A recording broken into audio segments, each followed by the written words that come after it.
Good morning, ladies and gentlemen. Good morning, honorable judges. I am Kevin Jordan from SD Santa Maria, Pekanbaru. Today, I want to ask you a question. Do you prefer online learning or offline learning?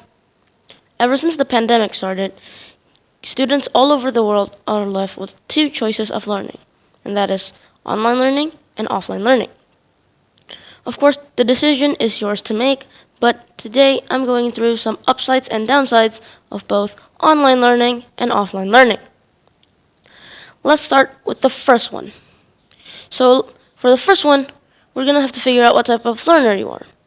If you're an independent learner, then I really suggest you go to the online learning. Because if you're an independent learner, you can study alone, you can sit comfortably in your room, and you can finish all your homework in peace and quiet. However, if you're a student that isn't confident by studying alone and needs someone to accompany you, then I suggest you go to the offline school, knowing that in offline school there will be classmates that will help you throughout the lessons if you said do not know that about the lessons. And of course the teacher will be available for you until the class ends and you will have some company.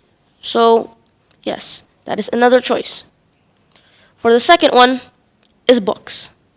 For books, in online school, you can, have all the books in one place, in one stack, because, it's online school. The books is right next to you, and you don't have to prepare, because if you've been asked to bring out a specific book, you can drag it out.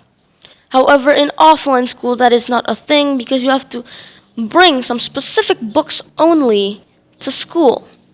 You can't bring all the books, so if you forgot one, you have to go back home and get it up. But if you do that, you'll be very late for school, knowing that it will be a while to get back to home and go back to school.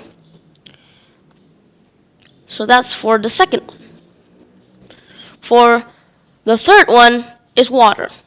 In houses, water is a very common thing, and so is online learning. Because if you go online learning, technically you study from your house and your water will be in your dispenser. So, however, if you're in offline learning, you have to bring your own water bottle, and if you ran out of water, that will be a problem because you can't refill, knowing that the canteen is closed during this pandemic time. And even if they are open, you have to wait until, break time, obviously. And especially if you forgot to bring a water, now that's trouble because either you can only hope for the canteen and hope it opens, right? Because they can't guarantee opening all the time in this pandemic time. And finally, we have number 4, which is health.